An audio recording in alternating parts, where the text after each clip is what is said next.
Hello everybody, welcome to the Planning Commission. Today is Friday the 17th of October. It is 3 p.m. and we have a great audience. Not exactly sure what happened, but this is the busiest I've ever seen a Planning Commission, so a very exciting time. I remind you that we meet monthly. All the meetings are public. All the meetings are announced in advance. The agenda is posted on the village website in advance. You're welcome to come. Every meeting is recorded. Every recording is posted on the village website. You can watch it and rewatch it if you'd like. We then produce minutes after each Planning Commission meeting, and they're posted on the village. So it's all very transparent and public. The Planning Commission serves at the pleasure of the mayor. There are 5 members. We're nominated for 3 years. And I would like to welcome a few celebrities today. We have Scott Russell, the village administrator, all the way in the back. We have a journalist who just joined Newsday, Alec Lewis. Welcome, Alec. We have a Southampton trustee, Mr. McLaughlin. Hello, hi. We have, whom do I see? Susan Steinhardt. We have Alex Wallach around here. And whom else do I recognize? Ed Simeoni, trustee. Rob Coburn, trustee. Mayor Manger by Zoom. We have Christian Picot, the co-chair of the Planning Commission by Zoom. Michael Anderson on my left. And my name is Michel Brogard. I'm co-chair of the Planning Commission. So welcome, everybody. And to start, we're all going to stand up and do the Pledge of Allegiance. I pledge allegiance to the flag of the United States of America and to the republic for which it stands, one nation under God, indivisible, with liberty and justice for all. Okay. First, I'd like to make a motion to approve the minutes of our last meeting, which took place on the 12th of September. Do I have somebody to back me up? Second. Anybody opposed? Nobody opposed? It's approved. Thank you. And then we recently posted on the village website the 12 dates of the upcoming Planning Commission meetings for 2026. So you can already put all of them in your calendar at 3 p.m. on Fridays every month during 2026 and a couple more in 2025. I'd like to make a motion to approve the dates of the upcoming Planning Commission meetings. I'll Michael? make that too. Thank you. Anybody opposed? Nobody? It's approved. Good. Item number 5, Public Safety Wireless Tower. I'll make this update. You know, we've been working on this project for more than 2 years. Mayor Manger has been very diligent in trying to get this. You know, it's a safety issue. You know that the police department, the fire department, and the ambulance depends on having good communications, not only cellular coverage, but also the two-way beepers and walkie-talkie who work on a completely separate system, Motorola. And we have gone through a long public process of getting to choose a builder for the tower, finding the place, the propagation maps. It's been a very, very long and public process. If you're interested, it's all recorded and available on the website. And we have gone through all the land boards, the planning board, the ZBA, and the architectural board. We've gone in front of them several times each, and we have finally gotten all the approvals. And now Diamond Communications, the builder of the tower, is going to finalize the building permit, which will be then reviewed by the building department here in the village. And hopefully they start making the tower sometimes in November, December, and they probably will build it sometimes in January, February, right between the movie theater parking lot and right behind the Windmill Lane fire station. It's a tall tower, 125 feet tall. Hopefully we'll get all 3 carriers, namely AT&T, Verizon, and T-Mobile. And on the top, we'll get the Motorola equipment. The Motorola equipment sits there for free, but the three carriers will pay to Diamond Communications a monthly rent and split that with the village. It's a 20-year deal. The company, Diamond Communications, is paying to erect the tower and all the legal fees that goes with it, and sending an upfront check to the village. So it's a good deal for the village. It's not particularly elegant to have a tower right there, but as you know, it's a question of safety and public safety. So this is the update on the tower. Next, we have, do I see Jeannie? I'm here. I'm just having major technical difficulties, so I can talk, but you can't see me. Okay, Jeannie, we hear you loud and clear. So if you could give us a quick update on the Southampton Village Partnership. Sure. So Roy Stevenson is going to be meeting with the USGA on Tuesday. Hopefully, we can determine, what they have expressed in terms of what they can do to support funding or sponsoring something that will get us to the next step, which is to develop a website. Nancy Kane is going to be reaching out to the various cultural organizations so we can put together a meeting, hopefully in the next 10 days. But I think that there's progress. We have a couple of new members, and I think that this will move forward quickly once we all meet. Great. Well, thank you, Jeannie. Okay. And now we move to item number 7 on the agenda, which is the water tank project. So just a little introduction. Because people irrigate during the summer, very often in the morning, our water tower on Prospect is very low. The level gets low. And if it's too low and there's a fire, you cannot fill the fire trucks. So we need to do something about having more water in the tank, in the system. So SCWA and the village and the town are working in partnership under the direction of Jacob Yahian, who is on Zoom and is a member of the Planning Commission, has been working on it for a year. And Jacob, if you could explain to the public where it's going to be, what it's going to do, how big, how much money, etc. Thank you. Great. Thank you, Michelle. We've had a collaborative discussion and effort with the Suffolk County Water Authority to add an additional 2 million gallon storage in our North Maggie Street, whereas they will undertake the role of engineering construction along with the cost.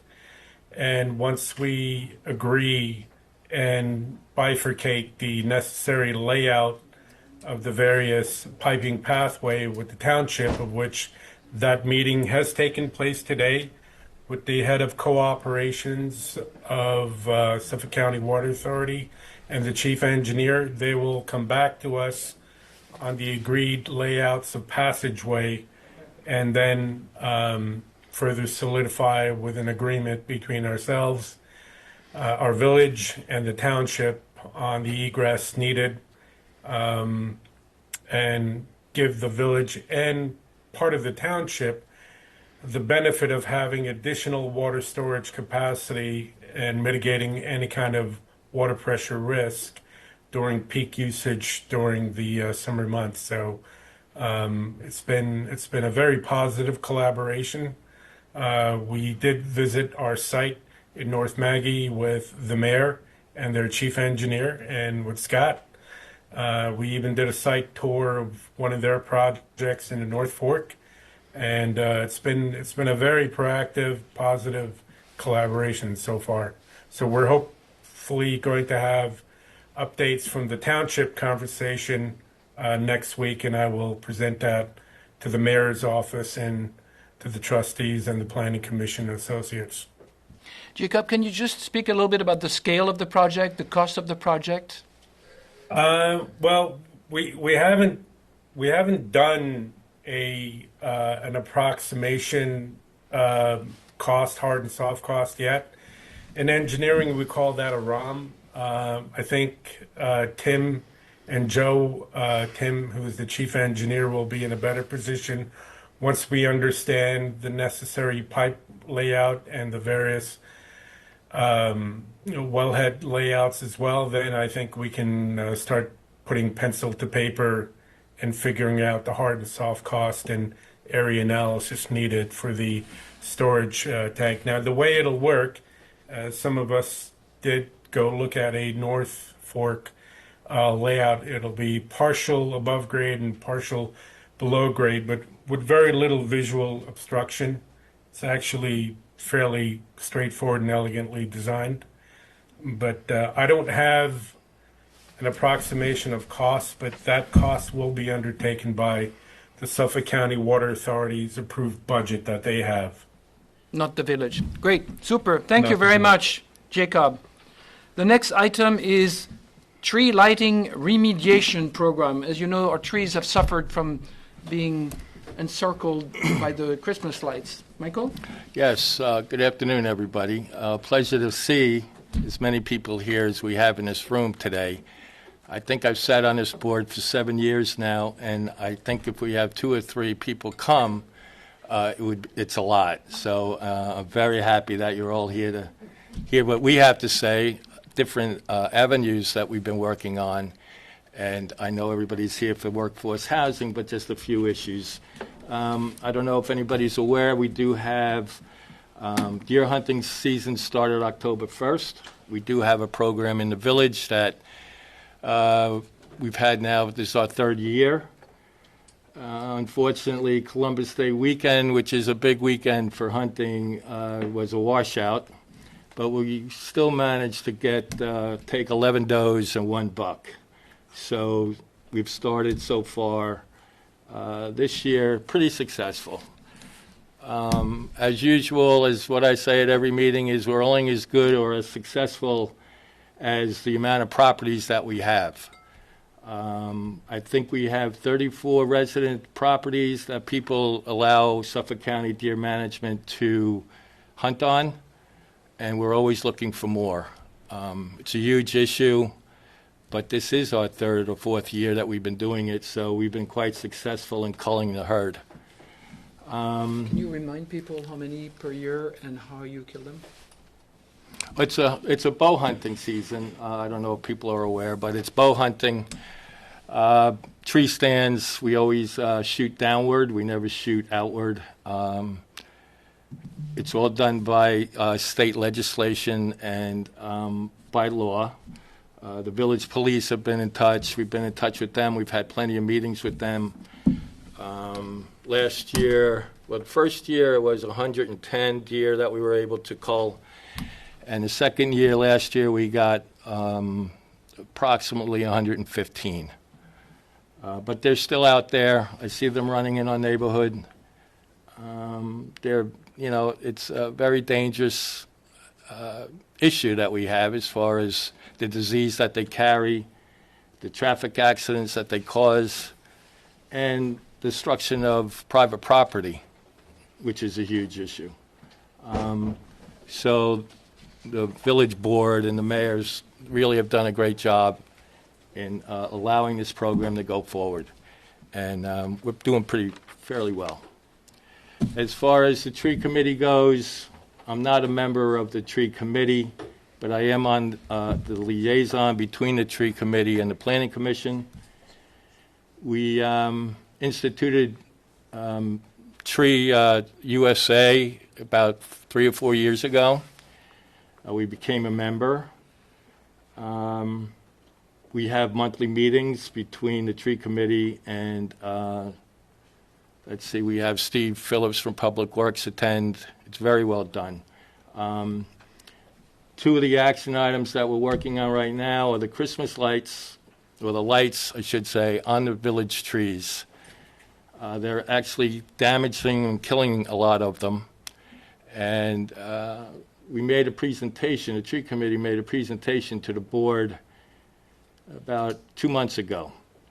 And we're asking for a resolution to find out who's actually responsible for the lights, and if we could, whether it be the village or the store owners or whoever puts them up, and if we could have a clear understanding as to when we put the lights up and when we take them down.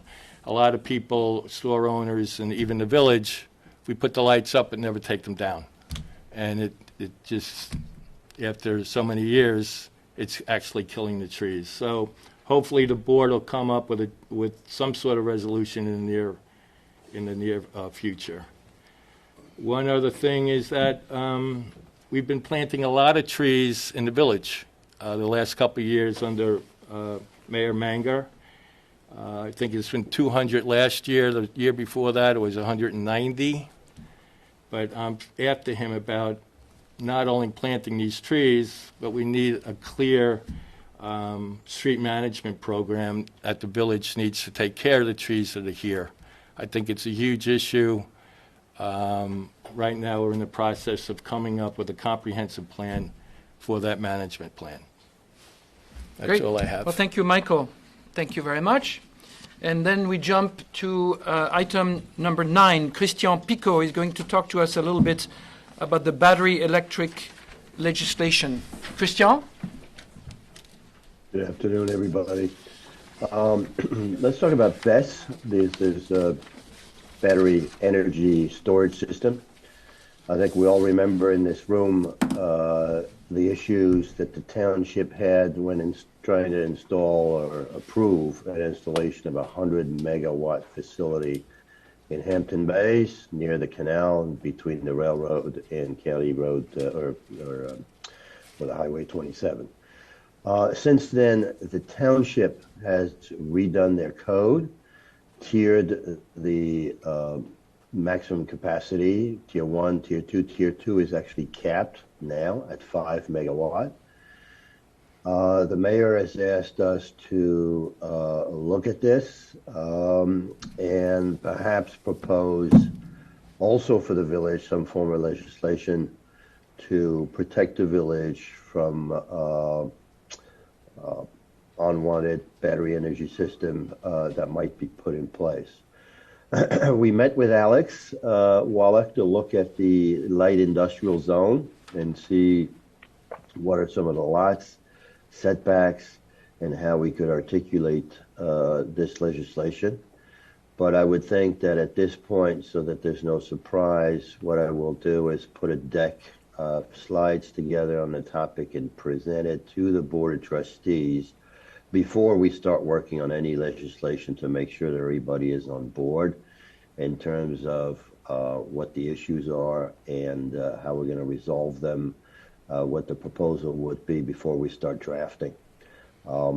Thank you, Bill, for being on this call. At some point next week, we'll discuss if there is a time when you guys would like me to come and present to your board the best. I'm nothing further on that. As I said, we've got pretty much all the information we need. We got the research. It's done. I'd like to present it to the board and make sure that there is a majority that wants to move forward for it.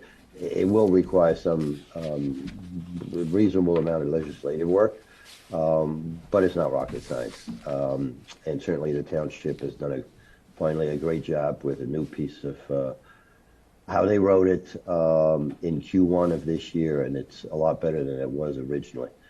So I have nothing further on that. Thank you, Michelle, and thank you for co-chairing this meeting today. I'm sorry I couldn't meet with all of you this evening. Thank you, Christian. Afternoon. Christian, before you sign off, because I know you have another meeting, any comments on the wireless tower or on the water tank or on the trees or any other subject that were discussed so far? I think the commission, which has been slimmed down to 5 people, is doing an enormous job, and the way we've restructured it is one, each team member has a project responsibility. So, for instance, Michael Anderson is responsible for the relationship with Suffolk County Deer Management and the trees. You, Michelle, have spearheaded and taken over and done a great job on the cell tower. We have Jacob, who's working with SCWA on an important infrastructure project, the 2 million gallon tank in North McGee site. So, and then of course, Jeannie is acting as liaison between the towns. So we're doing a better job in understanding what the town is working on upstream as opposed to being reactive. So that's a change. And we've also have Jeannie working with the SVP, Southampton Village Partnership. So what I want people to understand, and I am working now on the best. These are all initiatives that the Planning Commission has put together. It's a great team. Everybody's got their responsibility, and it really works well. And I want to thank everybody for all the work that they're doing. It's really well organized, and we're getting stuff done. Thank you. Thank you. Christian. Before we go to the workforce housing, I wanted to ask Bill. Bill, do you have any comments or thoughts on what has been discussed in the past 20 minutes? No, I don't think so. I appreciate all your efforts on all these different topics. And the reason why we're looking at the BESS is because there have been instances of BESS installations that have had fires that have been quite detrimental to the community. So we want to ensure that we're safeguarding the village from that type of situation. So that's why we're looking at that. I just thought I wanted to explain why we're looking at this BESS legislation. And as Christian said, the town has already done something to cover the township, but we want to make sure that we are covered also in the village. So I have nothing else to add at this point. Thank you, Michelle. Thank you, Bill. Okay, the next agenda item is discussion on workforce housing. I suggest that we start by listening to a few experts on the subject, and maybe we can start with Kara. Kara, how long do you need to give us an overview of what you do? And is it 5 minutes? Is it 10 minutes? 5 minutes. 5 minutes, perfect. Okay, Kara, for 5 minutes. Yes, yes, go there, and please have the mic right in front of your mouth, because if you leave 2 inches, then it doesn't work, and you're not recorded. Thank you. Can everybody hear me? And, Yes. and maybe Michelle just introduce Kara back to those that may not know her. That's a very good idea. Actually, Kara, you do it better than me. Okay.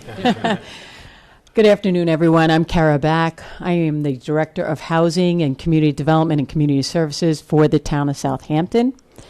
Part of my responsibilities is managing the new Community Housing Fund. And we have Jay Deasing here with us today, who's a member of the board. And the Community Housing Fund was enacted in 2022 by the voters of the town of Southampton. And as you mentioned earlier today, that you have such a good amount of audience members here today. So everyone sees that affordable housing is a big issue now out here. And the voters recognized that in 2022, and they voted in a 0.5% tax on real estate transactions. That tax goes into a fund called the Community Housing Fund, and that fund is to be used to further affordable housing. Managing the Community Housing Fund, some of my responsibilities were coming up with some programs with what the money can be used for. The New York State legislation kind of gave a broad, set forth some broad language about what that money can be used for. It can be used to provide housing for sale, to provide affordable housing for rent. It can be used to provide affordable housing for first-time home buyers. So what I did when I first came in as director is I started to kind of narrow that down and come up with some parameters and criteria for what that money could be used for. So the town of Southampton has, we've collected about $40 million since the inception of this fund. We have, the town board has authorized 130 housing units now. That's what they've approved at this point. We have in the pipeline many, many other units, but right now we have approved 130 units. All of that $40 million has been used. We have about $4 million that that is not reserved yet. So we're putting it to good use. So some of the programs that we have a first-time homebuyers down payment assistance program. So the town will give, usually when you're a first-time homebuyer, you need to have at least 5% down. That's what it takes to get a Sony Mae mortgage. You need a 5% down. The town will give 3% of that 5%, so most of the down payment, in a loan to a first-time home buyer. It's a 0% interest loan that is only paid back at the time you sell the property or you do a cash-out refinance. So it's a pretty good, a pretty good program. Right now, the limitations for a home is $1.7 million. So a first-time home buyer can purchase a home that costs up to $1.7 million. And the income cap for a family of 3 is $218,000 to qualify for that. So just to give an example, if somebody's buying $1 million house, CHF can come in with $30,000 to give them towards buying that home. We like the home buyer to come in with 2% of their own funds to have some of their own skin in the game. So that's a pretty terrific program, and we've had some good response to that. We have another program called the Accessory Apartment Program, CHF ADU program. Right now, we're providing loans, again, 0% interest, it's a 20-year loan, up to $125,000 for somebody who wants to build an ADU or an accessory dwelling unit on their property. We require that both the homeowner and the tenant occupy the property as their primary residence. The tenant's income must be at or below 130% of the area median income. For one person, that's about $150,000, so it's pretty high. And we do limit the rents to what we call an affordable rent. For a studio, that's $2,309. That's what it's capped at. For a one-bedroom, it's $2,639, and for a two-bedroom, it's $2,969. And that's that is a loan, so the homeowner has to pay that back over a period of 20 years. It's a little bit more than $500 a month, so the homeowner still can collect a good amount in rent on that. We do have a program for developers where we will help to subsidize the development of properties. The CHF Advisory Board has used a metric of about $250,000 per unit to help a developer build affordable housing within the township. Those are the programs now that have been doing very well and have taken off, and we're working together with the Town of Southampton Housing Authority to bring in a good amount of these housing units. And I think Curtis is here. He's the director of the Town of Southampton Housing Department, and Town of Southampton Housing Authority, and he will talk to you a little bit about some of those projects. Let's hold off the question until other people come. But one quick one. Sure. You said you collected $40 million since 2022. That's about, what, $12 million a year-ish? Yeah, so we're running about $1 million a month. Okay. Yep. Very good. Thank you. You're welcome. Okay. So there are a lot of questions for you, but so please stay tuned. Curtis, do you want to give us a few minutes? How much time do you want? 5 minutes. 5 minutes is great. I probably have the same 5 minutes to you. That's okay.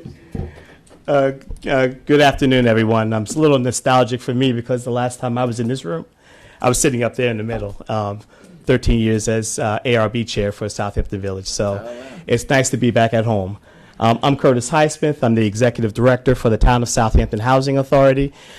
People always ask, what's the difference between community housing and development and the housing authority? Well, the community housing and development tries to find ways and policies and funding to allow us to build and construct and create more units of housing, along with programs. We build it. The housing authority, we built the first 3 affordable units in Southampton Village on Bailey Road. I have here my chair of my board, Bonnie Cannon, who at the time was actually a trustee for the Village of Southampton, was very instrumental to make sure we received those parcels from Suffolk County. That was under the 72H program. 72H was a program that is a program that Suffolk County utilizes to repurpose foreclosed parcels and utilizes it for affordable housing. And we've been able to benefit from a number of those units through the course of the last 13 years. The Housing Authority has built approximately close to 30 single-family homes for first-time homebuyers. We have built a number of rental units. We built the first two affordable housing, 100% affordable housing communities. That's Sandy Hollow and Spionk. That's east of the canal as well as west of canal. We have a 37-unit senior complex in Hampton Bays. And right now, with the addition of the Community Housing Fund, we have a number of units that will come to fruition over the next few years or so. Biggest concern, it's the same concern the Village of Southampton is going to have, and that's how do you get it across the finish line? There's no provisions right now that allow these projects to really move forward without having some type of either relief or zoning change or creating some policy that will allow it to be more streamlined. And that's been kind of the difficulty in creating more number of units of housing throughout Southampton town. Most of the projects that we have, or all of the projects that we've had, require some form of relief, whether it's zoning change, or we had to increase our number of units in order for us to be able to compete in whether it be New York State or county funding. Challenges are we are always operating in competition with every housing agency in New York State for a lot of funding.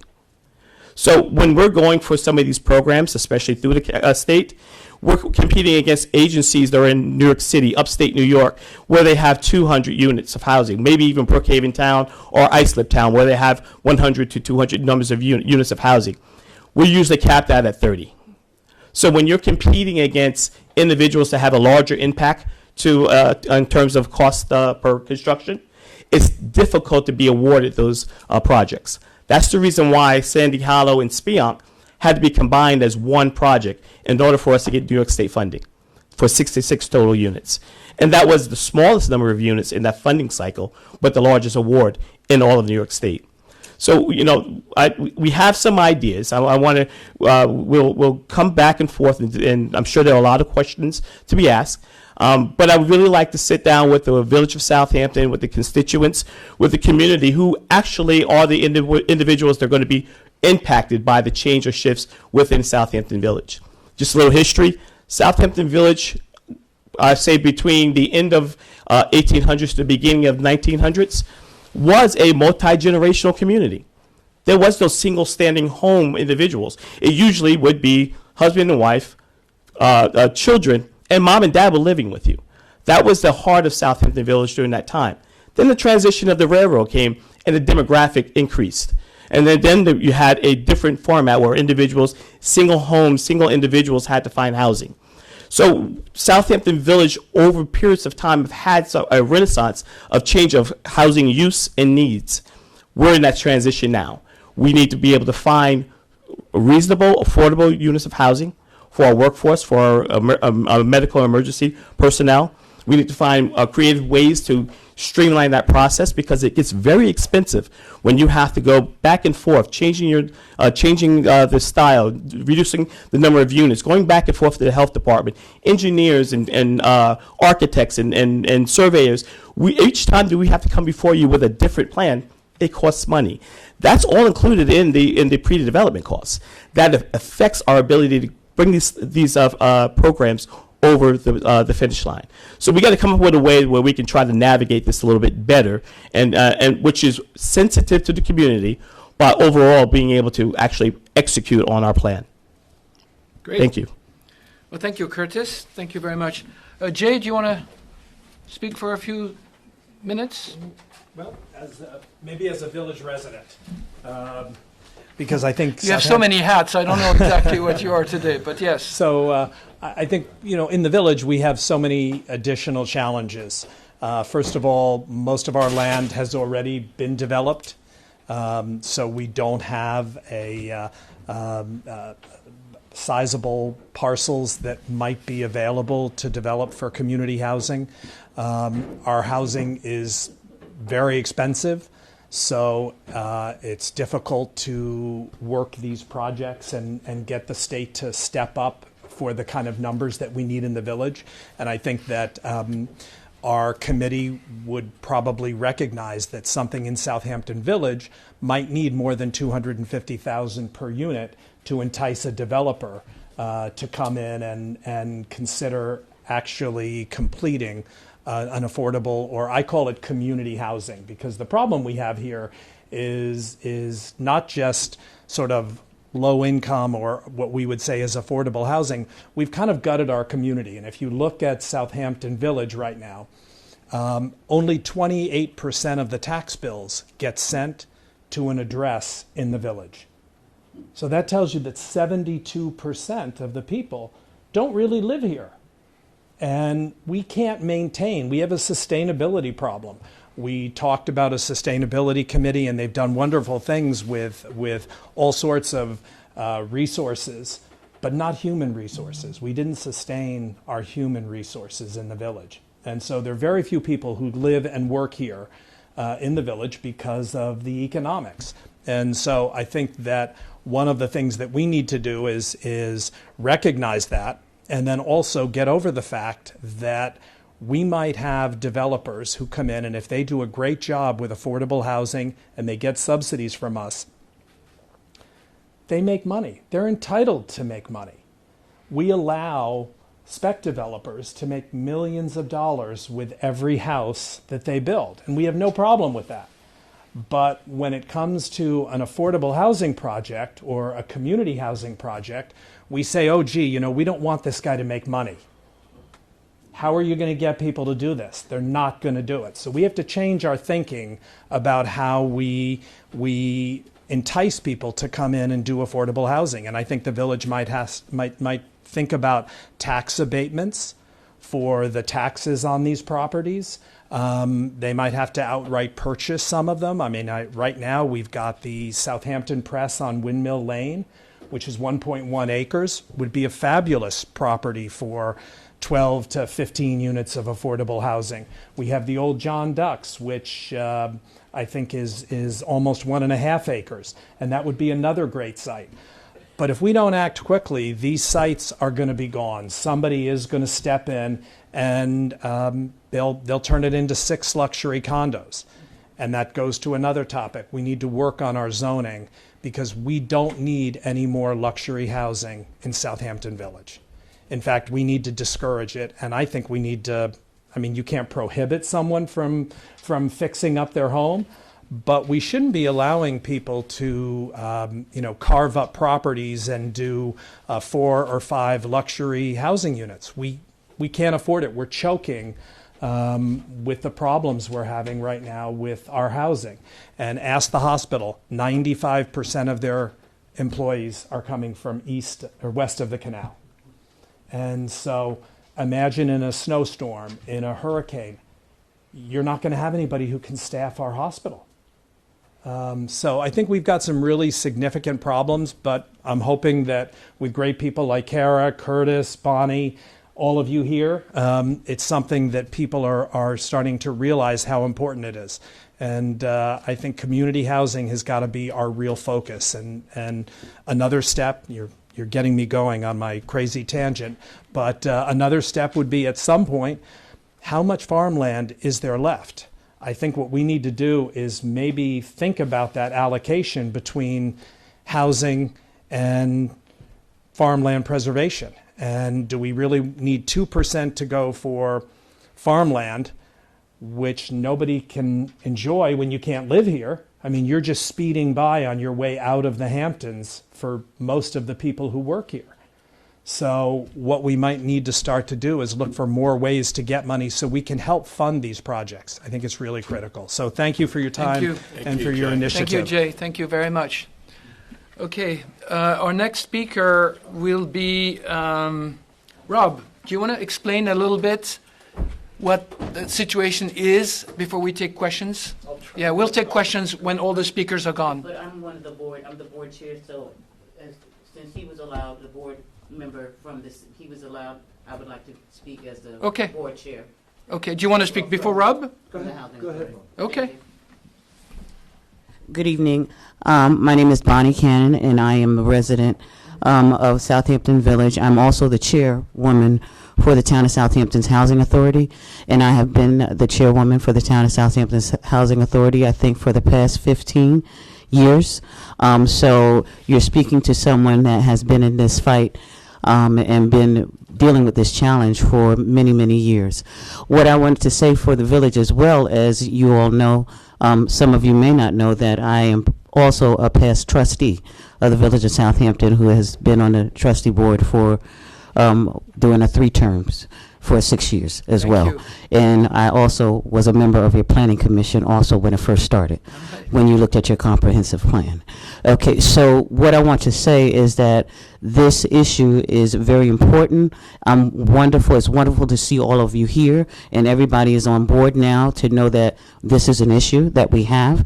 But what I will say is that you have the A team that is sitting right here.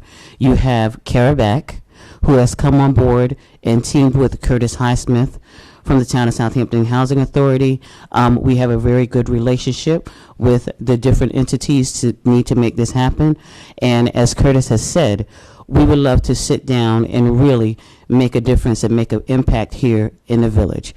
All of the things that Jay has said, I agree with it, and I rubber stamp that. What I want to say is that we need to sit down, and we have a saying in the Town of Southampton Housing Authority, while everyone else is talking, we're building.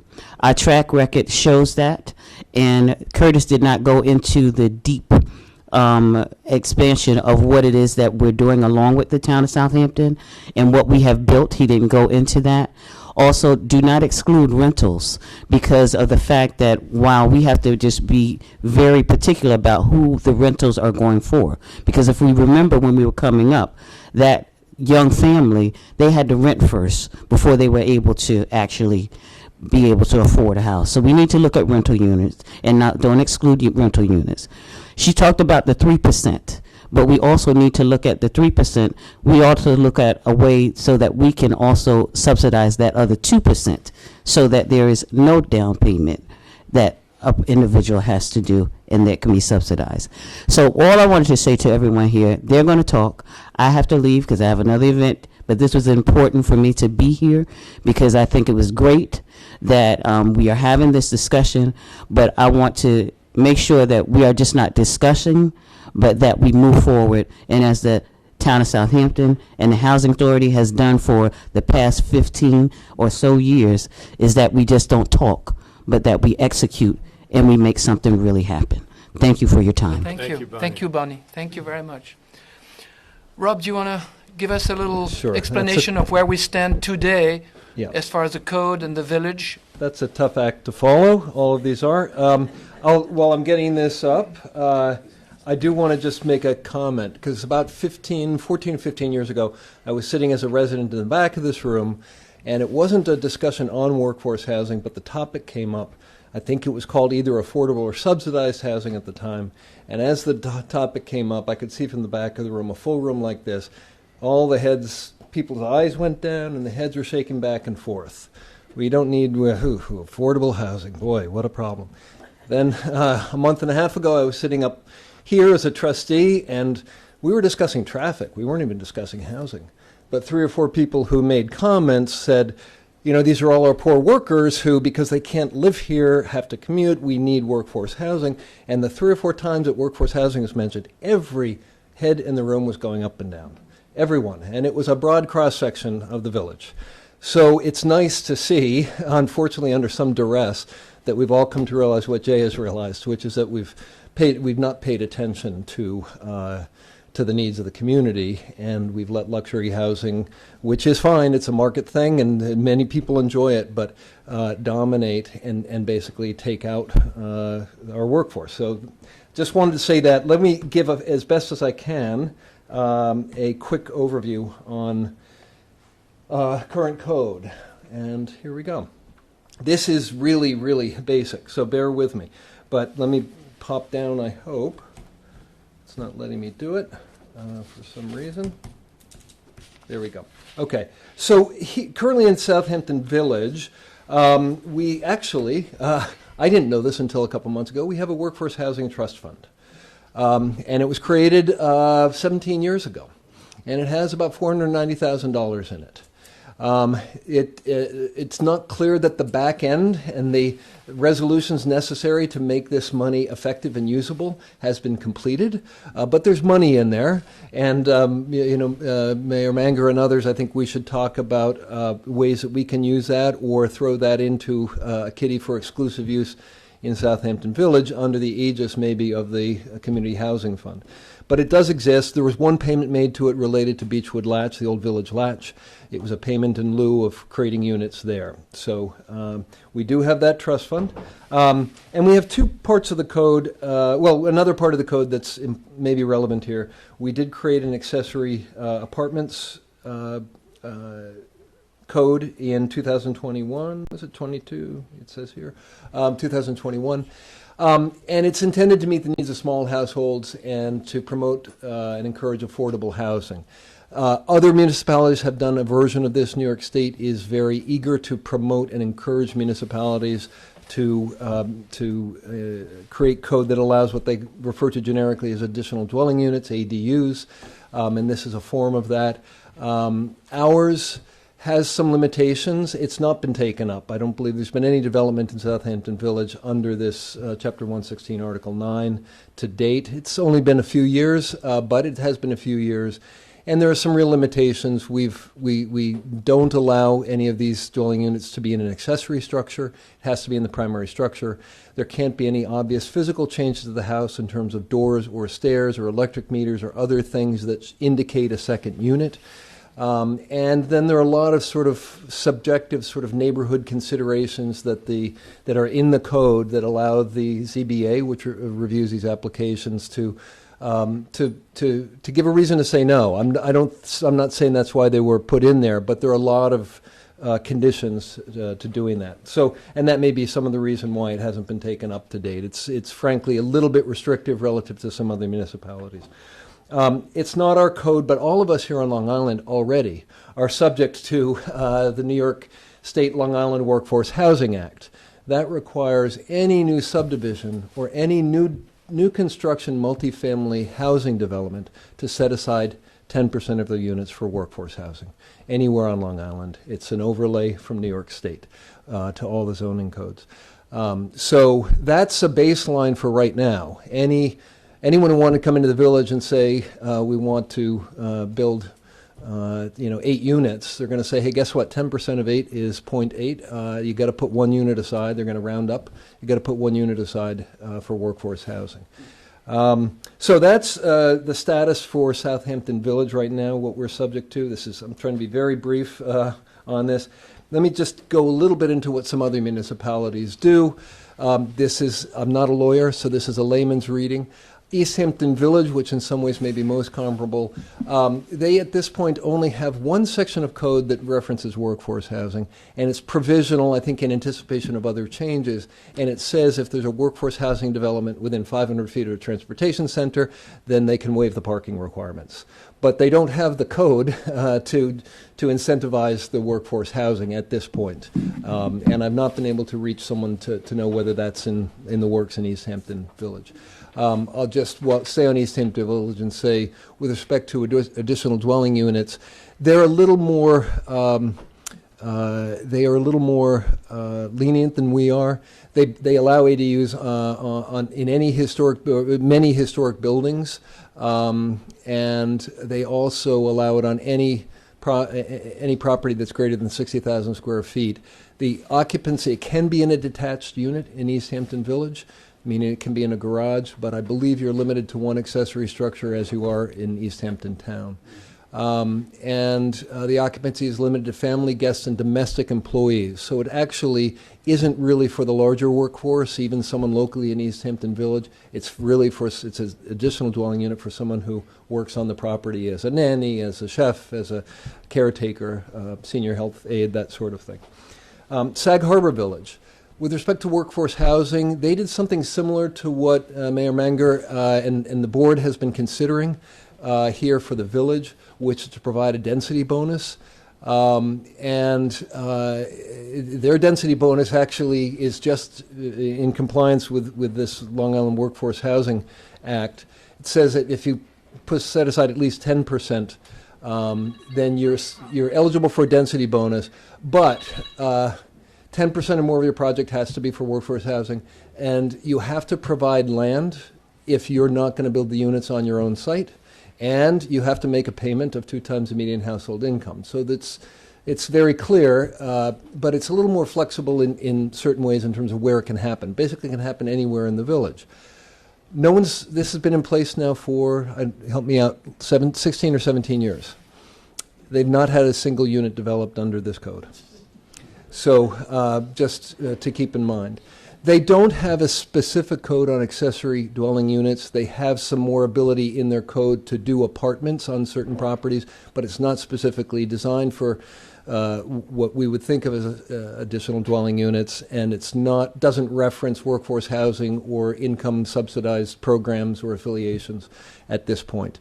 And I'm looking at some of the experts here to make sure that they're not aware that I'm missing something entirely. 116, I think it's 116-1, the multifamily, almost like a PDD. You do have a zoning change process, which you can look into possibly for, but it doesn't give a number of units. Doesn't give a number of units. It's a mechanism by which, almost like what the town does, it allows you to, the village board, to look at the project to see if it's viable, and then elect to consider to go to planning. So that's the multifamily PDD. Okay. I'm going to skip over Southampton Town for a moment, just go to East Hampton Town. I'll come back on the right side of the screen for those who can see it. The East Hampton Town does have a community housing opportunity fund. It's similar to Southampton Village. I'm not sure why I said that, but similar to Southampton Town, I think I meant there. There's no other specific zoning provisions, however, with respect to workforce housing. And then with respect to additional dwelling units, they allow them in owner-occupied primary structures or accessory structures. Both the owner of the house and the tenant in the additional unit must be their primary structures. And they limit them, interestingly enough, to 40 such units within any school district, which is one of those considerations that comes along as we start to focus in what burdens are we placing on other infrastructure. And that's how they've taken account of at least the burden on the school infrastructure. Southampton Town has the most extensive workforce housing. It's hard to summarize in one little box. I would encourage people to see it. Most of these code sections are 2 or 3 pages. Southampton Town's is about 25 pages. And they go, and it's called community housing, as Jay referenced. It references income subsidization. It references first-time buyers. I think at some point it references senior or elderly and senior. And it's very comprehensive. It's very hard to summarize, but it is it doesn't give allow a lot of things as of right, really anything as of right. But it clarifies, to someone else, to Curtis, to your point, it clarifies the parameters and the pathways. And a read through it by even a layperson, especially a lawyer, will tell an owner or developer pretty clearly what they can do. And it's really clearly meant to encourage the development of workforce housing in as many ways as possible. Their additional dwelling unit basically allows ADUs in owner-occupied primary structures as well in Southampton Town. And I think, as you heard, there's also a program through Community Housing Fund to subsidize the renovation or creation of that unit within that primary structure. So that's just a very brief overview Thank of you, what Rob. people are doing Very nearby. helpful. Thank you. Okay, I wanted to ask Mayor Manger if you wanted to intervene and share your thoughts on the subject. Bill, do you have any thoughts on the presentations we heard so far? You're on mute. mute, Bill. Oh. Yeah, I think they've been very good presentations. I appreciate the folks that you were able to get to come today to speak about this issue, because it is very important, obviously. And I think, what the village is trying to do is to find a location in the village where this really would work. And again, in consultation with BFJ, who were the consultants who did our comprehensive master plan and the update, again, just a few years ago, They pointed out the fact that, again, the zoning in the village had been done in the 1970s, the overall zoning, and the world has changed since then, and we don't require as much office space in the village with people working from home and being able to Zoom like I am right now.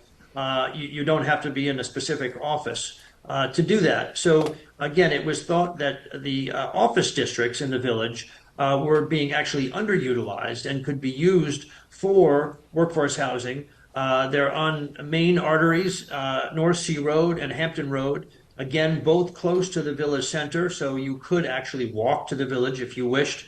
Or if you were, for example, a teacher at one of the schools on Hampton Road, at the elementary, intermediate, or high school, again, you would even in fact be able to walk to work, which would negate you having to take a car every day to drive a short distance down Hampton Road.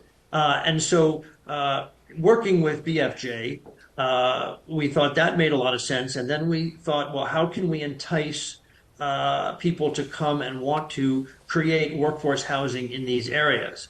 So at the time that we first proposed this new language, we were talking about 25% of the units would have to be towards workforce housing. And again, always rounding up if there was a discrepancy. So again, we saw what the county was mandating or the state was mandating, 10%. And we did that, went 2.5 times above that to 25%. But then we obviously heard from some folks, and Bonnie Cannon, who was here this afternoon, she talked about, maybe we could increase that to 50%. So I did go and, speak to BFJ about that. They saw no problem with that. I then went and spoke to the village attorney. She has redrafted the proposal, so it does now say that for 50%, of any workforce, any development, you would have to have workforce housing included in that development. So again, we would be doing always half of the unit would be that, but we also have in there an enhancement. If you wanted to do 100% workforce housing, you actually get to increase the density on that specific site. So again, if you wanted to do something where it was 50-50, you could only get, X number of units. But if you wanted to get more units on that site, the only way in which you could do that would be to do the whole thing 100% workforce housing. So that seemed to be a good way to approach this. And again, providing some incentive to folks to come and want to do this in the heart of Southampton Village, realizing that the cost of land in the village is extremely high, even in comparison just to the town of Southampton. The village has the highest real estate values. Everyone understands that. So I think this was a good place to start. I'm encouraged again by hearing the different programs that the town could help with, and Curtis could help with some specific sites in the village, because again, the proposal also says that you can only make a certain amount above AMI, which is the the mean income for the area. And I think we go up to, I believe it's 125% over that to still be considered a workforce, because certainly the village of Southampton, we realize the prices are a little bit higher. But also, in addition to that, with the AMI, we were also then capping what the rents that could be charged to the individual that was going to live in that unit. So again, it was a formula based off of what their income was, and that then would be a cap of where the rent would be set for somebody living in one of these units. So we did try to look at all different angles to make sure that it was going to be going to someone in need of workforce housing. And again, we have to check with the laws, but we would like to see if we can encourage people who actually work in the village of Southampton or are a member of one of the volunteer EMS, so a volunteer fireman or a volunteer ambulance worker. We wanted to be able to see if they could then afford to live in the village of Southampton when they are again supporting us with these volunteer efforts for our safety. So these were all proposals that were discussed again with BFJ. I think it's a good place to start. It's pointing out areas in the village that do seem to be underutilized and could withstand some additional housing. And again, that's really all I have to say at this point. And I think Bonnie's suggestion of raising the ratio 50-50, so 50% would have to be for workforce, and the other 50% could be market. Or again, if you want to do 100%, you would get an added bonus of density, meaning you could actually build more units on that site. But I think that's where I'd like to leave it at this point and see what others have to say in response. I just need to. Thank you, Bill, very much. And this proposal has not yet been voted by the trustees, correct? No. It was only a proposal that we were looking at. Yeah. Thank you. There's been no vote taken at this point. And again, we were looking to get more feedback. So this is a wonderful venue in which to do just that. Great. Bonnie, do you want to come to the mic? I just need to make sure that I clarify, because I want to make sure that I clarify my statement, because I heard my name quite a bit, that Bonnie said. So let me make it clear as to what Bonnie is saying. Bonnie wants affordable housing wherever we can get it. If we can get 100% of affordable housing and still the developer is able to make a profit of some sort, that's what Bonnie's ultimate goal is. So what I'm saying is that basically maybe we should look at doing 100% and make that the goal. And then if that's not the goal, then if we're not able to do the 100%, then we scale it back down and make it capped maybe at 50%. So that's what I'm saying. So let's start high. And then if there's a cap that's needed, the cap should not be anything lower than the 50%. Got it. So I just want to make that clear. Thank you, Bonnie. Thank you very much. Bill? Yeah, no, I think we were saying essentially the same thing.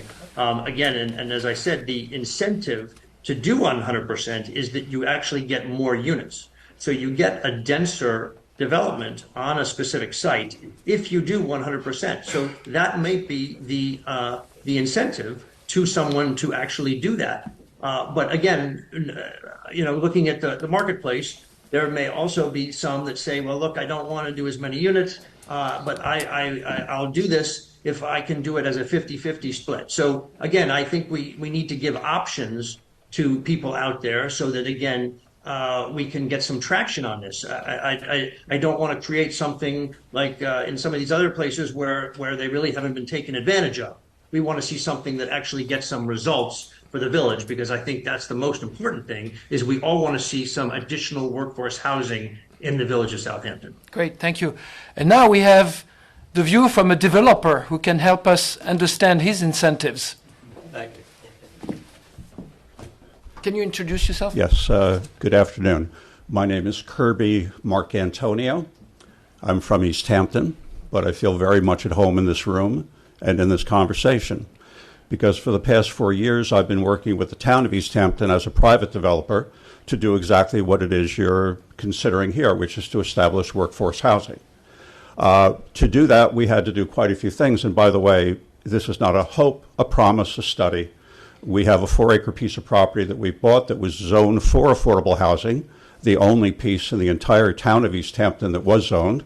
And we currently are in the process of being approved for 47 2- and 3-bedroom townhouses, which will be expressly sold to businesses that need to house their employees.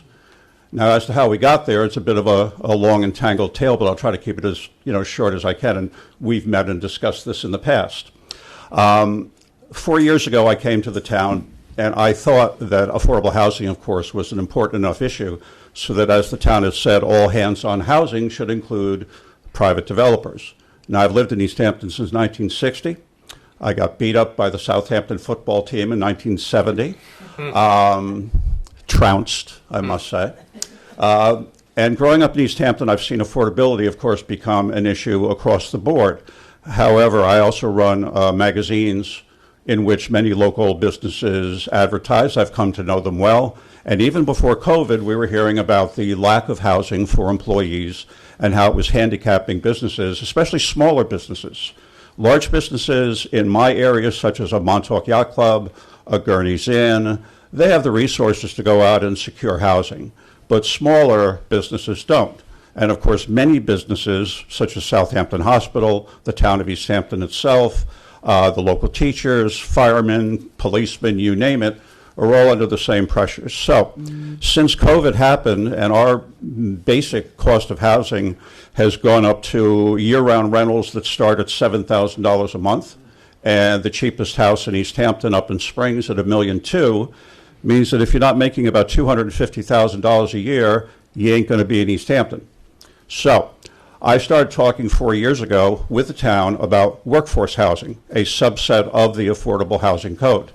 At the time, it was thought that this really was not an appropriate application of the code. Over the years, though, literally, we came to understand that the model of affordable housing is basically this. Someone has to be able to afford to pay for the housing.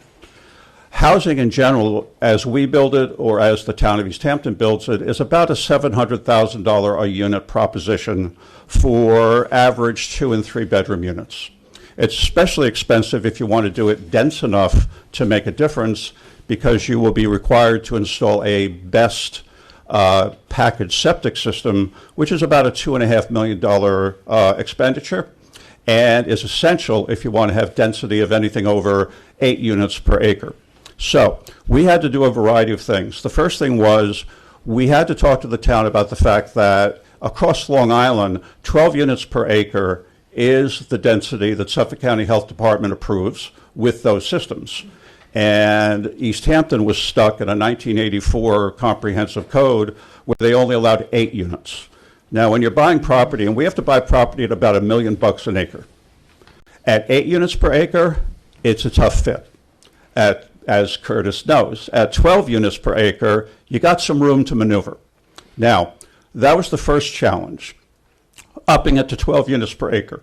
The second challenge was, is workforce an affordable form of housing?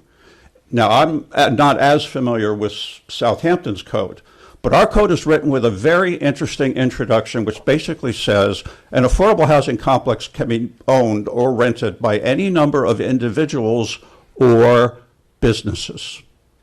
Those 3 words gave us workforce housing. Now, then we had to find a place where we could put something, because you could only put it in an affordable housing zone parcel. It turns out the town of East Hampton only had one. It's what some old timers around here may remember as the Stearns property in East Hampton, this very funky old department store that went out of business 40 years ago. It's 4 acres of property on the Montauk Highway, about a mile to the east of Town Hall. So we had the property, we had the zoning to 12, we had affordable housing. We're currently now in the, we're past the preliminary stage with the town, we're in with the health department. We expect about a year from now to be able to put a shovel in the ground and start construction. Anecdotally, 47 units sounds like a lot. It's nothing. 47 is a drop in a very big ocean of need. And you folks, I'm very happy to say, have said all the exact same things we've been saying for years, which is A, general affordability in my town is non-existent. B, essential workers can't live there. C, we have to import 80% of our workers from that-a-way. And guess what's happening that-a-way? Prices of housing that-a-way are going up just as fast as prices are going here. Hampton Bays, lovely part of Southampton, $800,000 to $900,000 to buy a house. Riverhead, lovely place to be, $700,000 to buy a house. Manorville, more. What's happened is that the cost of housing from Manhattan to Montauk has squeezed prices higher and higher and higher to the point where Suffolk County has a median house price now of $742,000. A young doctor making $150,000 can't afford that house. He won't be allowed a mortgage. Forget the 3%, forget the 2%. What can he lay out every month? He can't. Add taxes to it? He can't. So what's going to happen fairly soon, in the next year or so probably, is many of our businesses, our hospitals, our schools, and all that, who are dependent upon people traveling in that trade parade, which only gets worse as you get past the Lobster Inn Diner, they're not going to be here. I heard of a couple the other day who were talking about a new destination where life is wonderful, Kentucky. Not North Carolina, that's old hat. Florida, forget it. Kentucky's the new frontier, okay? Bring your coonskin cap and an axe, please. The point of the matter is that I'm very happy to be in a room where, as I talk about workforce housing, I'm not still in the conversion process. You guys want to do it. Now, what does that come down to, though? Land. Simple, easiest, hardest thing to find. God ain't make it anymore, and most of it's been used. And most of it is above $1 million an acre. Now, the fact you have a $250,000 a unit surplus fund is a godsend, because that's where you can start to chop down the costs of at least that one element. Everything else is going to be the same. Now, we build with modular units, which means that where we can have a project up and running in a year versus stick-built at 50% more money and an extra year, there's no time for that. And there's no money for that out of the pocket of businesses. So here's what our model is, just so you know. 47 units of 2 and 3 bedroom housing, 800 square foot 2-bedroom, 1,200 square foot 3-bedroom. Duplex units, because you have to have a certain amount of floor space. So we have our 2-story units, 2 parking spaces per unit, large septic system, recreational area, full traffic, all that kind of fun stuff. It costs us about $700,000 to build each one of those units, and that's if we don't have any more tariff increases on Canadian lumber.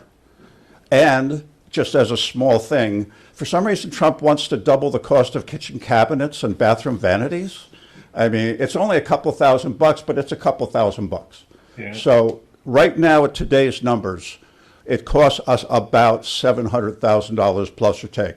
We're going to sell the 2 bedrooms at $750,000 and basically break even, and we're going to make the money up on the 3 bedrooms where we're going to sell them for about $850,000 to $900,000.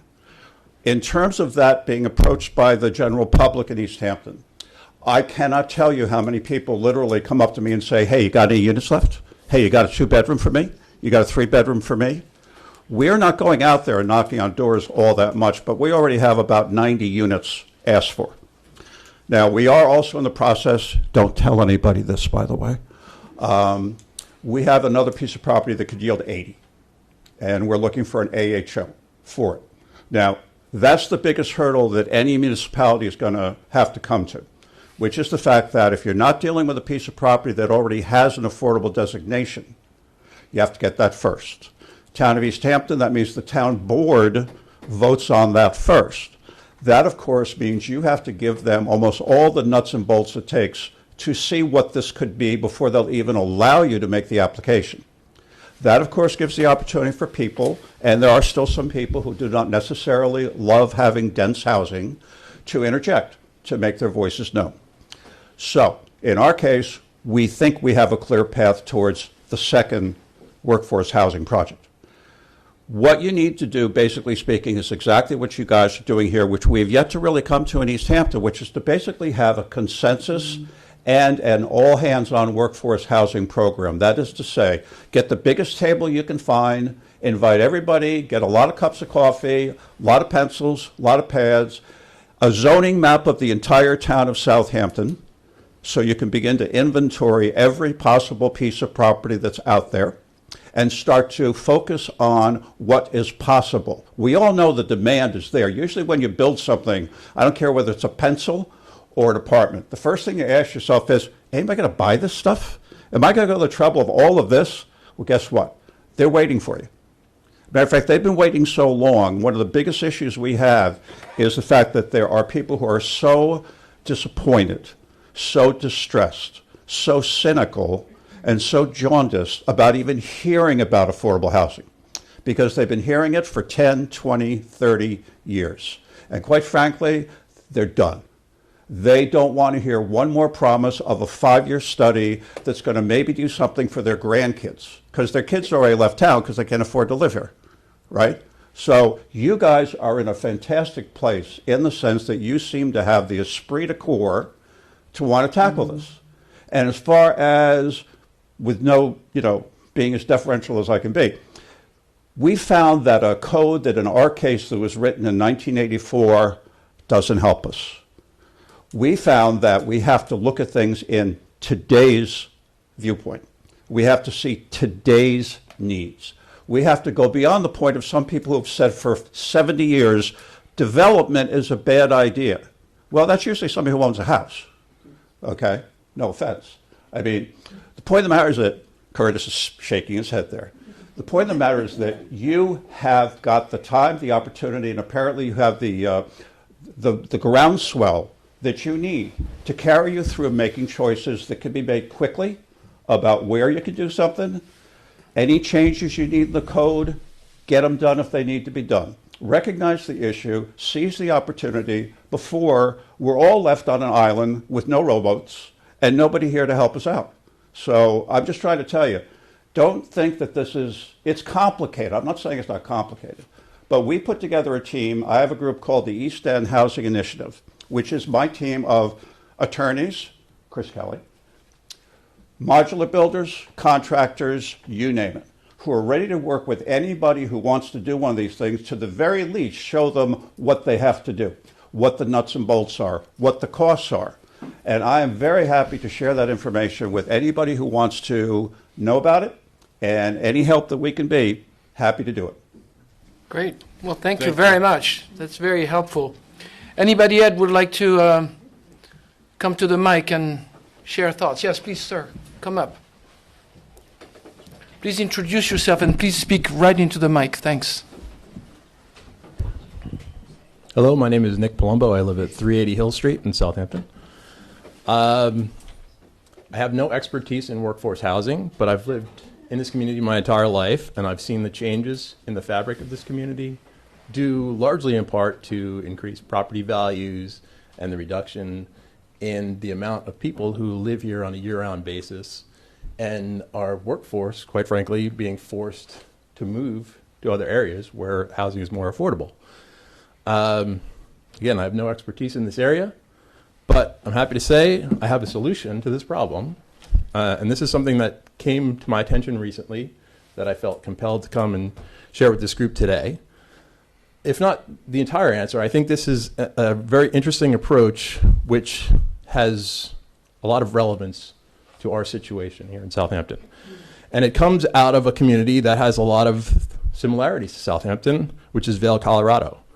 This program is called the Vail Indeed program, and right in the name, Indeed has to do with the deed restrictions that this program allows the community to put on properties.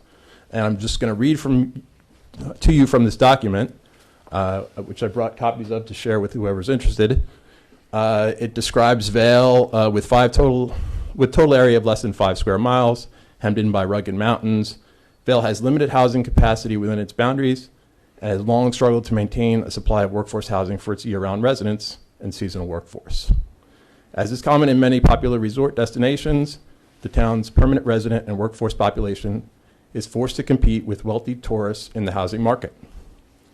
So essentially what this program does is it allows the town to purchase deed restrictions from homeowners and developers to permanently limit the occupancy of a given unit to individuals who are employed in the local area.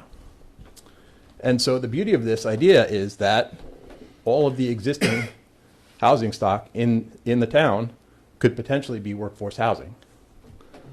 It goes into Sorry. Okay, so a deed restriction is provided by the town to a property owner, and it limits the resale of that property to someone who works in the community. Why would an owner do that? Well, I'll tell you why. Because, well, I could tell you of one location and one person who would be interested in applying to this program. It provides them an incentive, a financial incentive, to reduce the value of their property inherently. And the way it's described here, it says, although the agreement does not limit the resale price or rent that the owner may seek, the occupancy requirement effectively shrinks the market of buyers by tying the asking price to local wages. I mean, does this make sense to other people? It took me a while to wrap my head around it, but the more I think about it, and the more I hear this conversation that's taking place, I think this would work very well here. The owner gets paid to Exactly. give that. I mean, we have a long history. We have that program under CHF. That's right. We have a long history of doing that in this area. We're doing it for preservation of open space with the Community Preservation Fund. It's the same idea applied to workforce housing. So you're reducing the resale value of the property. You're receiving a financial incentive to do that.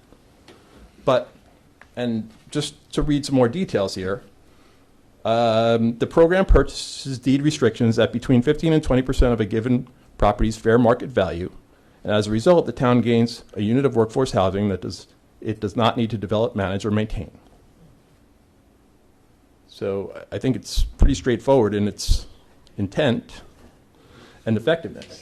And they've reported a lot of success in doing this. What's the benefit to the owner to? Well, you're paid to do it. Okay. So you basically what they talk about. And again, I'm going to share this. I can't explain this in probably the detail that needs explaining, but again, in thinking about this for a while now, I think it makes a lot of sense. And I would like to share this with others so that they can review it and tell me where there's flaws in the logic here. But So if you're an owner and and 72% of the owners are weekenders or live somewhere else, right? That owner has a house that's worth $3 million, and then he sells, then the town pays this guy $500,000 in cash up front, but then that owner can no longer use the home and oh, he can use must the home. rent it. He can use the home if he lives and works here. Yeah, but 72% don't Okay. or live here. Well, I'm one of the 30% or the 28% who lives and works in the community. So where are you And going I to have- live? Where are you going to live if you receive the money and I can sell the house. It's just a I can selling. sell the house, or I can pass it, which is what I intend to do, to my children, who now live in California and in Brooklyn because they can't afford to live here.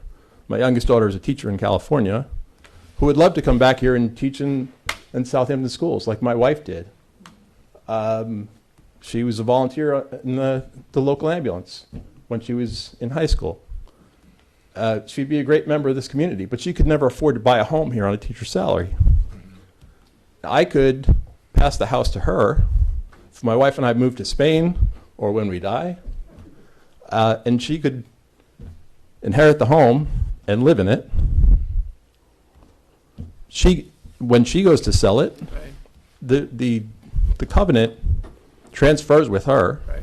transfers to her in the inheritance of the property, or if I sold it to her at some reduced value. But Okay. the restriction stays in place. Got it. Does that Great. Well, thank you. explain some of the questions? So we have a little bit of a different program under CHF, similar to that, because I did a lot of research, and I am familiar with that program in Vail, Colorado. So one of the things that I worked on in developing with that program, because I felt the same way that a lot of people I'm hearing in the audience saying that this doesn't work.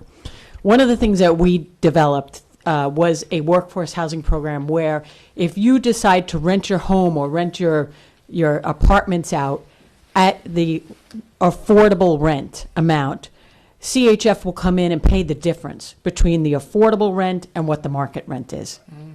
Okay, so that's a similar program, but the property has to be covenant. There's a covenant that's placed on the property that it has to be rented or used for the workforce. And that covenant exists in perpetuity. So regardless of how many times the home is sold, the deed restriction stays in place, similar to what CPF does with open space, right? That open space can't be developed at any point in the future because the deed carries it, even if it transfers ownership. Good. Thank you for that. Anybody else would like to? Thank you very much. Anybody else in the audience?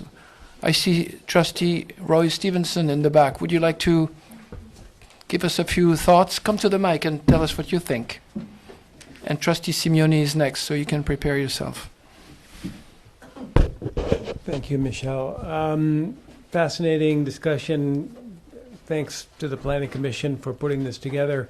I think this evolved out of the board's review of, as the mayor spoke, about the possibility of changing the zoning code in an underused or underdeveloped area of the village, if you can call it that, in the North Main Street area, and seeing if we might add additional workforce housing there.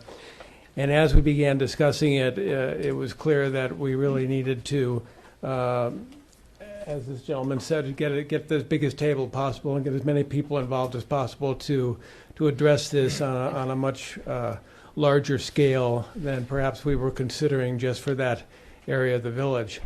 And the one thing we did not want to do, it was very clear as we began talking about it, was open up an area to development that would simply lead to the creation of an insignificant amount of workforce housing units and yet a larger number of luxury or current housing that's being built in the village. So as Jay said, the one thing we don't need more of in the village is a lot more of that. We need more workforce housing. So we want to make sure that whatever assets we had in terms of developable area to create workforce housing, we got the maximum benefit out of it, and not just one or two units, which really weren't going to move the needle at all.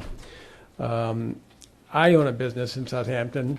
All of my people come from west of the highway, except for one person who happens to be fortunate enough to have an apartment in the village on the second floor of one of our buildings.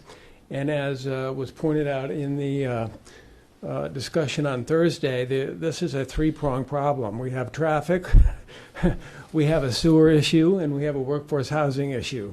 And all of them work together because there is more potential for additional apartments for workforce people in the village to live if we got a sewer system and were allowed to create some of the vacant second floor buildings in the village and turn them into apartments. Right now that cannot happen because the Suffolk County Board of Health won't allow one more septic system to be put in the village. We have to get a sewer system. So that would be a great development. And the traffic, as we're talking about, all these people are coming from west of the highway. If they could live in the village or live nearby in the village, certainly we could reduce perhaps some amount of traffic. So it's a three-pronged problem, big problem. Need a global approach to it, not just a sort of a nitpicking approach. So I'm very pleased to have this discussion today, and do my best as part of the Board of Trustees to take this input and to do something worthwhile with it. Great. Thank you very much, Trustee Stevenson. Trustee Simeoni. Thank you, Michelle. I'll be brief. First of all, I think we should commend the mayor for bringing a proposal to the board to create affordable housing or workforce housing in the office district. I think this is a very important development, something that we've been looking for a long time. My first reaction when it was proposed, though, since it was only 25% workforce housing, was why not 100%? I mean, if we do 25% or 50%, basically we are inviting developers to develop luxury housing, where they can maximize their profit, and leave the crumbs for workforce housing. And not only that, but the proposal did not specify gross floor area, but units, which means maybe you can do, if it's 25%, 4 units at 2,000 square feet and 1 unit at 500 square feet, and that makes the 25%. So I think we should also look at this from a square footage area. That is, if we're talking about something less than 100%, let's talk about gross floor area, so that we're specific in what is really being developed. But in my opinion, the only way to do this, and since financing is available, and we have organizations such as the Southampton Housing Authority and this gentleman who is very interested in 100% workforce housing, let's not develop more luxury housing, which would be for part-timers, but let's just make this code 100% workforce housing, and let's get the work done. We need 100%, and if we can start with the office district, I think that's a wonderful idea. Again, I want to commend the mayor for bringing the proposal forward, but also let's look at other places where we can do this. Let's get serious about it. We need workforce housing. We need people who live and work here and sustain the local economy and the local services. Thank you. Thank you, Trustee Simeoni. Thank you very much. Yes, please come to the mic.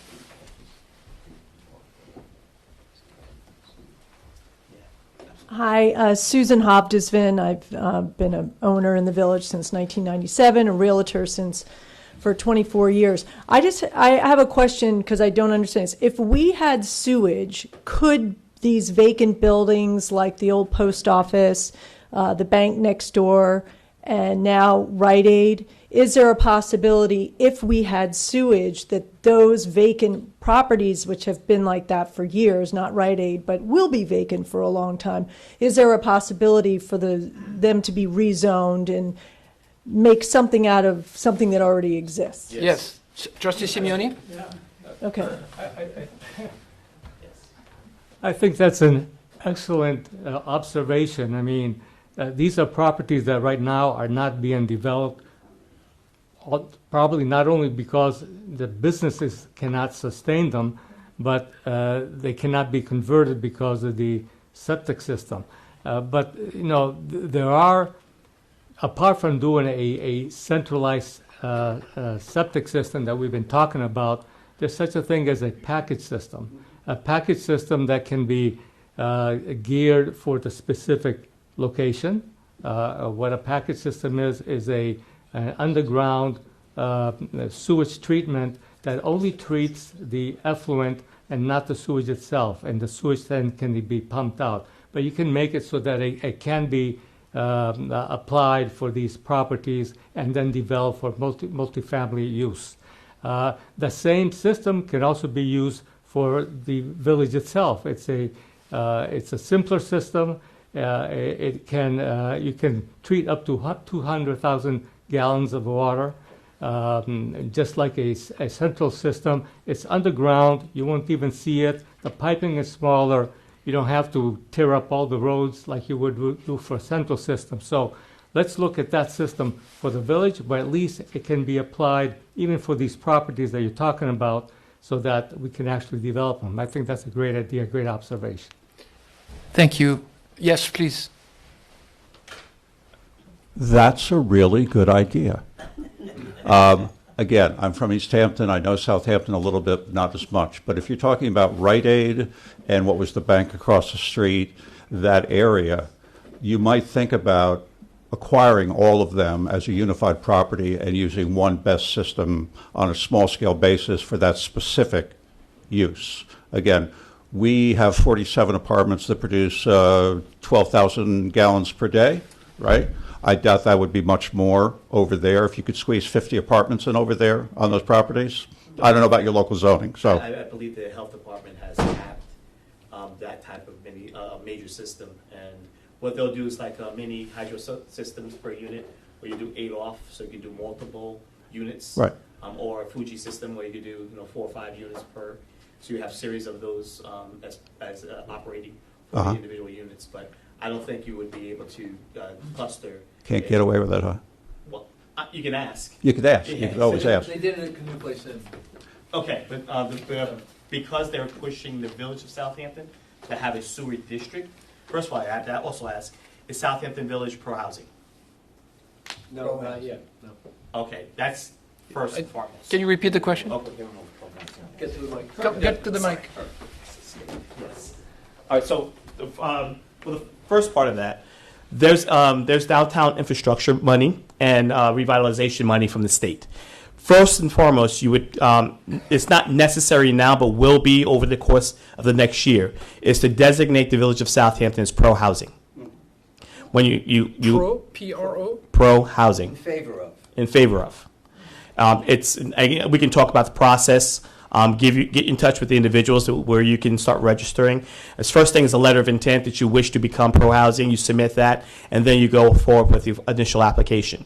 That opens you up for state funding.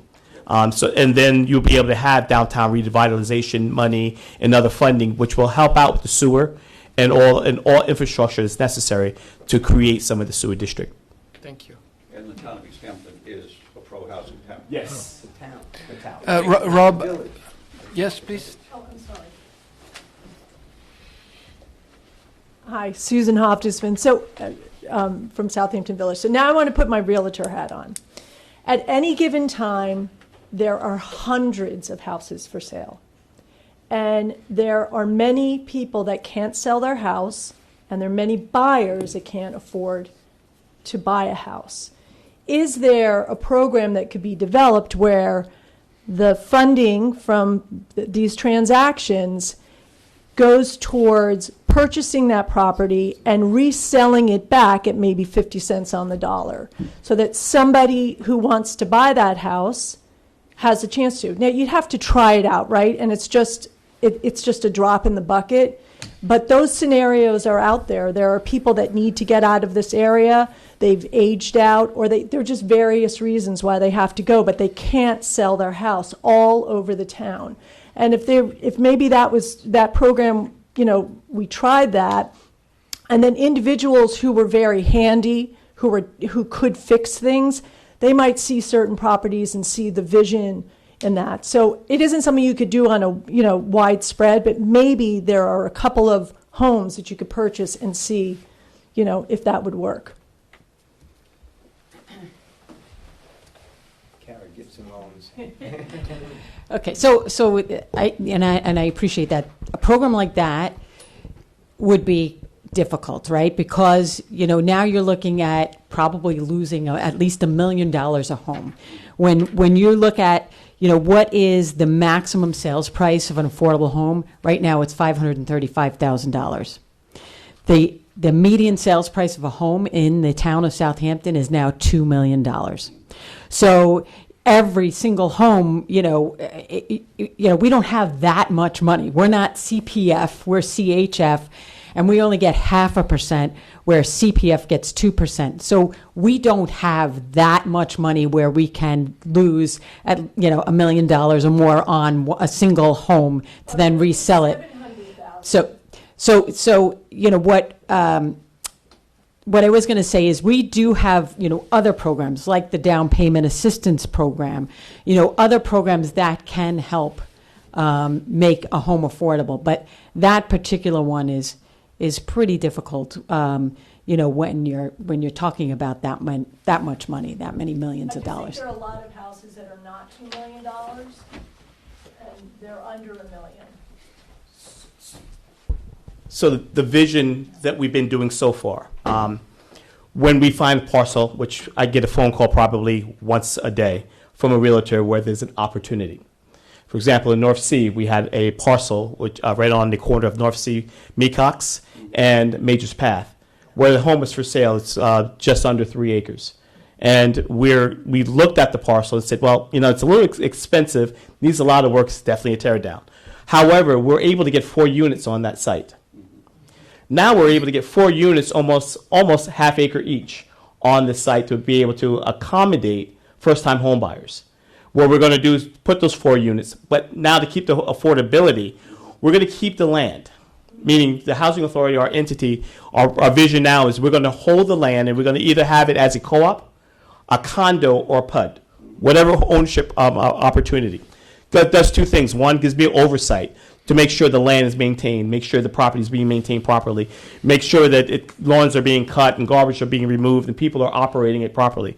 But it also takes the portion of home ownership, which is the most expensive, the land cost, takes it out of the equation, and now we're just looking at the improvements. Now I'm able to sell those homes for $350,000 each. So they'll get a 3-bedroom, 2-car garage on almost a half acre over in North Sea, it works. Those are the things that I would like to talk about with regards to the village, looking at opportunities like that, where we have somewhere we can put a little density. But the biggest issue I think the community always has is when we say affordability or affordable housing, oh no, it's going to be one of those projects. Who and what's going to be a part of that environment? But when you have oversight, when you have someone that's accountable to ensure that they're being maintained and managed properly, I think the community is more supportive of that type of deal, and therefore we can be able to not only have the community support, but also look at additional funding from state, from county, from the Community Housing Fund, and be able to use a cross-funding of all that to accomplish the goal. And include the septic too. And there's funding for the septic. I'll go to that too.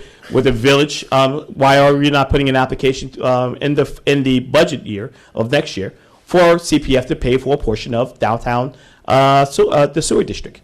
There should be it should be a combination of state and county as well as the town funding to be able to accommodate this. It's an expensive cost. The village is not yet dealing with the financing. The village is dealing with trying to find a place to put the plant.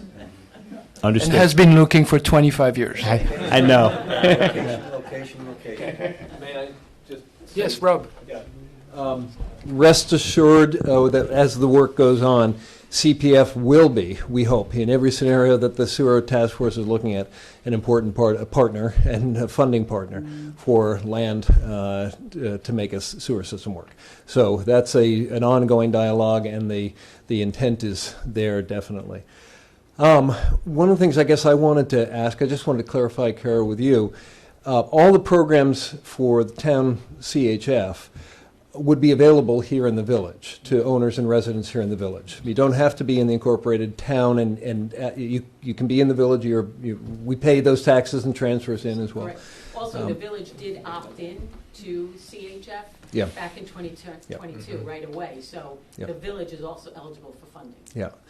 One of the things that, first of all, I think there's a sense from a lot of people that for wherever we can get housing nearby, in the town, in the village, in East Hampton town, anywhere east of the canal, is going to help not only the whole region, but frankly for traffic issues, for people like me who live in in the western part of Southampton Village. Any workforce housing east of the canal is going to start chipping away at the commute that helps really provide the mass volume in that bell curve of traffic. But I just wanted to share with this group that at a seminar I was at many years ago, Paul Pontieri, who's the mayor of Patchogue, which has gone through, in fact, they've gone through such a successful revitalization that by many accounts, including his own at times, they've overheated and they've had to curb some things back and they've introduced some problems from growth. But that wasn't the case 22 years ago when they began their revitalization. And one of the things that he said, he was asked in this seminar I went to, what was the most important thing in the whole process of getting this revitalization going? And he said, it's surprising to think now, because it sounds like a drop in the bucket, is getting the first 25 to 40 people living downtown where they could live and work and walk. And it was just honestly their presence on the street that made the village and the blocks in the middle of downtown look alive again. And businesses who saw 2 customers a day were seeing 10 customers a day, and the business owners started thinking, well, maybe there's an opportunity here, maybe I'll reinvest in my business, maybe I will add that other employee, and it became this upward spiral. But he said it was remarkable how few people it took in the downtown in the off season, because they have some seasonality too, to change the whole vibe of that village. So to me, whatever solution, any housing is great, but to all of the fellow trustees' points and the leadership from Bill Manger on this, getting something that will allow some workforce housing in walking distance to downtown, to me, is one of the priorities. Because of this effect that Paul Pontieri has mentioned. And a number of mayors who were on this panel chimed in and said the same thing. They hadn't really thought about it, but had a big impact on just the zeitgeist of their villages and their municipalities and the look and feel of the village. Great. Thank you, Rob. Anybody else would like to come to the mic? Yes? Please. Please speak into the microphone and introduce yourself. Thank you. Lori Tutt. Going off what you just said of the look and feel of Southampton Village, I think you guys need to look I'm sorry, at this. can you introduce yourself? Lori Tutt. Thank you. I think you guys need to look at this as a whole project of how you want the village to look and feel. If you're going to litter Hampton Road with apartments, it's going to look heinous. It's going to look absolutely awful. It's a travesty, I think, that you guys want to push people into apartment living. They should be really on their own private property. They shouldn't be forced into unsustainable apartment living, right? They can't do anything for themselves. And then on top of that, it's just an absolutely horrible investment for these people to go into affordable housing, right? They can't make any money. That's not true. Come on, Curtis. No, under our program, there is a lot of appreciation on each one of the parcels. It's not stagnant at the level of price. And so as somebody that's been in the banking business, you would advise someone to take that money, that investment money, and put it into affordable housing and not go put it in the stock market? It's ridiculous. If they need a place to stay, yes. That's just from an economic standpoint, not everyone can invest in the stock market. No, I'm just talking about taking that chunk of money that you're putting into something. Sorry, if we want to have a dialogue, we must be both at the mic. So you state your point and then he'll respond. Yeah, that's fine. Anyway, it's not a good investment. You're taking the people that really shouldn't be investing. Put it this way. Most of us, our biggest investment is our homes, right? And so particularly for these people that are at the bottom, I guess you want to call it, there's not going to be any generational wealth being made here for these people. It's sad. I much rather see them in smaller houses on their own private property than being stuck in cement blocks in buildings. And nothing should be 100%. Nothing at all should be 100% affordable housing. Okay, thank you. Thank you very much. Curtis, do you want to respond to that? At the mic?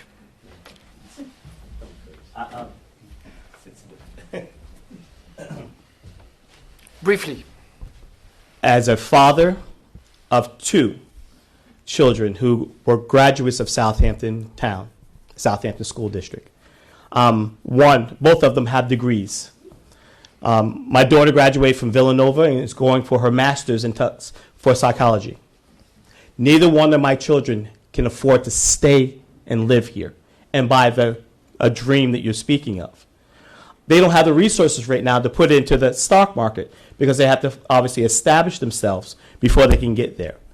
What we need to do is save our treasures, our youth, our people who live in this community, who were born in this community, and stop them from leaving and hemorrhaging in other communities where that asset is being utilized. We almost lost my daughter to Pennsylvania.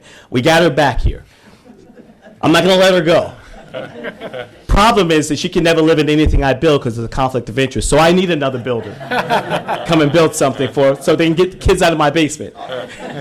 But all jokes aside, we need housing to establish their budget so that they can save the money to invest in a future base. But now they're not. Unfortunately, they don't have the means to do so.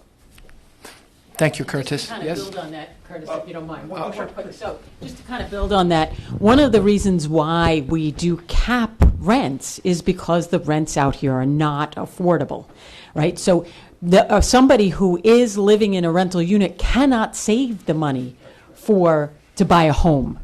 The rents are just too high. So we have to keep the rents affordable. Not everybody wants or can live in a single-family dwelling. Some people need or want to live in an apartment unit where there's not a lot of maintenance or not a lot of upkeep to it. And we have to keep those rents affordable so that they can, when they're ready to go into a single-family home, they can save the money for a down payment to do so at that time. Thank you, Kara. And just a couple of things. First of all, single-family homes are simply more expensive to build than attached homes by about 30% or so, and that counts. Second of all, in our projects, we've made our project affordable because the rent that we can charge, or that the owner, let's say Southampton Hospital buys a unit, if they have a two-bedroom unit, the most they can charge is $2,200 a month. And that's an aggregate. If there were 4 nurses in there, they're each responsible for 1/4 of $2,200 a month. If it's a 3-bedroom unit, they have 6, which was an exception we were given by the town, and they can only be charged $3,300 a month. Needless to say, right now in East Hampton, it costs $2,000 to rent a room in a house that has 2 other bedrooms and 3 families living in that house. And for the people in that economic bracket, that's about all they got. Now, when it comes to the affordability of the project itself, that's a very important thing to pay attention to. I insisted that after you bought a unit, A, you can't flip it, B, you have to sell it to somebody else who is exactly the same as you, and second of all you get is CPI. All right? Now, CPI, okay, 3%, 4%, 5%. It's not the 12% that the open market is getting right now. But if the open market starts at $1.2 million and you're down here around $750,000, 5 years from now, $1.2 million is going to be $1.7 million. But you're going to be $875,000. You've made money, you've gathered equity, but you still have to respect the fact that you've been given basically a gift by the towns using a code to create something that you can actually afford to live in. So you got to have a balancing act between the people inside who are paying for it, the people who are putting the money up front, what are they going to get out of it when the time comes, and mix and match those things so that everybody's got a fair shake. So that's how we see it. Can you stay at the mic? One more question. I have a question for you. Explain something to me. When you force somebody to do 10% workforce housing in a project development, or 25%, or 50%, or 100%, I would assume that the profitability of the project goes down in a linear fashion, i.e., if you're a developer and you pay in the village $2 million for an acre, no, for a half acre, actually, that's around here. It's $4 million an acre, right? Yeah. Okay. So these properties we're discussing, the Rite Aid, the old post office, the bank, etc.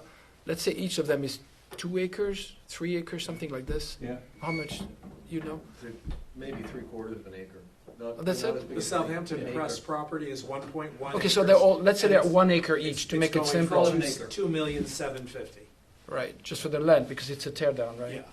But okay, so if you're a developer and you look at this amount of money for the land, and you say, I can build luxury homes or luxury condos, or if I build something, the village is going to force me to, well, Long Island 10%, but the village not 25% or even 50% or even 100%. Right. Isn't your profitability affected by this negatively? Oh, well, of course. Massively. Naturally. So therefore, if you have 3 developers who look at this piece of land, why would anybody want, like you did, explain to me why, from a financial standpoint, it doesn't seem to make a lot of sense. From the financial standpoint, again, we got 4+ acres for $5 million. Yeah.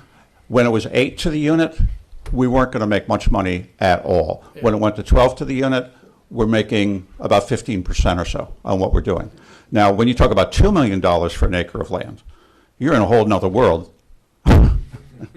When you're talking about $4 million, the only way you could possibly do it is if you draw on this $250 each, and at least you can knock down the cost. You have to bundle the funding, so...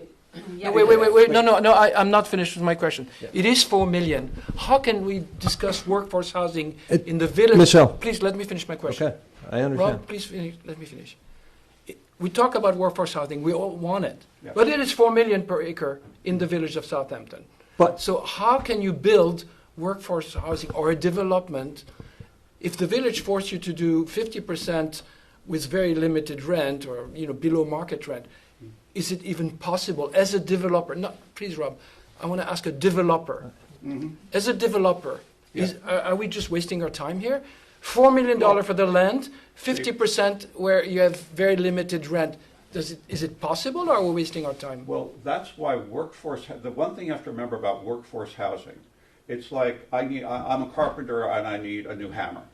Okay, the hammer cost me $15 to buy. I don't question the cost of the hammer because without the hammer, I can't work. We need you to speak in front of the mic. In front of the mic. I'm sorry. Workers are the hammers. how can I make sure I have a stable workforce? What is it going to cost me to have a stable workforce, and not just for today? Right now, if I go out, let's say I'm a business owner, I go out and rent a house. That's a temporary situation, fluctuating by price. Now, if I can buy something, even though it's a bit more expensive than I might want to have, knowing I'm going to be in business for the next 5 to 10 years and I can sell it at a profit, I've locked in workers that are getting impossibly scarce to get. If I'm a restaurant owner and I can house my workforce, but you can't, I'll bet you go out of business before I do. All right? Because your chef ain't going to put up with it, and they're going to go someplace else where they can, or they'll just leave the area. Now, if I have the housing for these people, and yes, I can only rent it for a certain amount of money, but I can back that into compensation in some other way. You know, you can get kind of creative. There is a breaking point, though. You know, you can't charge $2 million for a workforce housing unit. All right? But if you can keep your density to at least 4 per unit, 4 per acre with your 250, then you can start to think about maybe $2 million for a piece of property, right? If you can up your density from there and still have your subsidies, again, you get on a downward climb. But those are very tricky packages to put together. And I know the village is largely developed, and needless to say, I can't imagine any part of the village that you would call middle class, per se, right? So you're going to have to, if you're going to do it in the village, you're going to have to be very specific about where you could do it, draw on the resources that the town has available for you, and find, I'll put it this way, you almost need to find a pro bono developer, basically, because you're also... That's what I don't understand. That's me. I don't get it. You have to bundle the money. You have to bundle CHF money, you have to bundle state money, county money, and Curtis is the expert on this, and he can tell you how it's done. Yeah, but here's the one problem about that. We are private. We're not taking any money from the town. We're not taking from the community housing fund. We're not taking from the state, because we want a project where we know who goes in the units. So you partner with businesses. Exactly. And your businesses are investors. That's right. So, as an example, $2 million. Southampton Hospital, which has a decent amount of money, has to have workers to run its business. Therefore, when we talk to the new CEO, Emily, forget her last name now, or the head of the foundation, Jim Forbes, they basically say, okay, fine, if we can get 10 or 20, we won't worry about the economics so much, because without those people, we can't run a hospital or meeting house network. So what we're doing is we're leveraging the private side of business to put up the money to create the housing that lets them be in business. It doesn't fit everybody, but it fits most people. But it's a question, of course, of cost. Where do you end up in cost? And also, how much are we willing to stick our neck out in terms of time and money? We bought the old Stearns property with only the affordable housing overlay. We didn't have any stipulations from the seller that we would have a period of time to develop the property. $5 million on the table head, we did it because we felt we could work with it. Okay. Most other projects are going to ask a lot of other questions about how do we do this, where do we go, blah, blah, blah, and they're not going to want to put down that much money to leverage the property, right? But what you can do now is you can go out and identify every vacant piece of property in the village, I'm sure. Can't be that hard. And also ones that could be reclaimed, like your bank building and things like that, and put a worksheet together. How many you got? What's it going to cost you? How much money can you front? Stay away from state funds, no offense, okay? And also survey your business community to make sure you have people. We have 47 units and we have 95 people lined up, and we haven't asked a lot of people. And that's in East Hampton, which of course is a much smaller place. You certainly have that many folks here, so you want to put your people in order, make sure they know what they're getting into, make them. You can't sell anything until you have a preliminary approval. You can't do an AG offer or any of that fun stuff.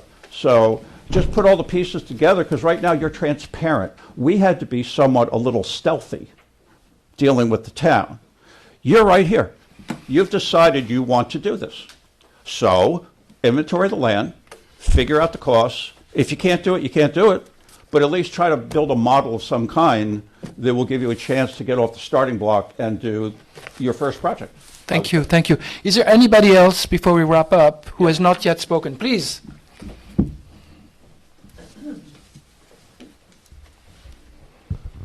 Mackie Finnerty, Southampton Village. I was quite shocked to hear the description of Hampton Road. Those of you who have lived here any amount of time would know that just a few years ago, it was all farms down on the East End, and it's now all apartment buildings. I don't know anybody who thinks that's ugly in there. And it's valuable, it's beautiful, and it was pretty shocking when it first happened. And now it's just filled, and it's very, very desirable. Everybody's dying. I think initially it was to be for local people. Now I think, unfortunately, a lot of city people in there. But to say that you take property and you put them in townhouses and stuff is ugly is sort of incredible to me. And you know what happened right by the village. Those are all commercial buildings. I understand a lot of them are vacant. You can have, I don't know, again, it's a zoning issue, but what they call mixed use. I mean, I have a relative who's in the building business, and everything they do is what they call mixed use. It's stores, it's apartments, it's offices, all in the same buildings in very nice towns in the United States. So this idea that we don't have the imagination to put this together, the very buildings that are there, it was vacant from CVS all the way to the next road, has been vacant for years and years and years, and it all could have been in housing. Finally, Wells Fargo and one realtor has gone in there. I don't know how that's going to work. That all could have been housing right in town. Nice. Yeah, the buildings aren't that gorgeous right now. I think they could make a big improvement on them if you put in some nice multi-use housing there. So I think we need to look more broadly, and it's that same thing, like, well, people like that, they must live in ugly housing. No, they don't have to live in ugly housing. All those buildings along North Sea, as well as Hampton Road, could be a lot of housing for the village. And I hope that you will consider it, and that I know you don't think it's going to be ugly, but the attitude about that, the sort of not in my backyard for those people, that's not good for us. And the idea that the goal of Southampton Village is to make sure that people live here, that can build a big stock fund. I mean, where did that come from? It always was a mixed village of people with money and people who serve those people, but they were able to live in the town then. And it would be awfully nice if they could again. Thank you. Thank you very much. Thank you. Before we wrap up, anybody else would like to intervene? We're done for the day. I had my hand up. Oh, I didn't see you, Jacob. Go ahead. Curtis, brilliant move in your elucidation. We would be delighted to help out with the not-for-profit I'm involved with in penciling in the hard and soft costs, as well as the package type septics that we can do in different pockets of the village, so we can get the show on the road with workforce housing that we've been talking for the last 25 years. So it's been very promising and music to my ears, that's for sure. Thank you, Jacob. All right, well, Alex Wallach, yes, coming from the rear. Just a quick comment to piggyback on what said. As a reminder, we in this village, we have a board of architectural review that sits on this dais on the first and third Monday of every month, who works very hard to ensure that any new development, and even the proposal that the mayor is talking about, would be subject to architectural review, that development happens in a way that's harmonious and very respectful of the community character, so that no one should be concerned about, Soviet-style housing blocks or something like that. We're talking about, as you know, we're talking about very small units that are going to be designed to resemble single-family homes and are specifically designed to fit into the community here. And I'm going to be working with them on architectural guidelines for that. Great. Thank you, Alex, for this. Well, thank you, everybody. It's been a productive 2 hours, and have a great weekend. Thank you.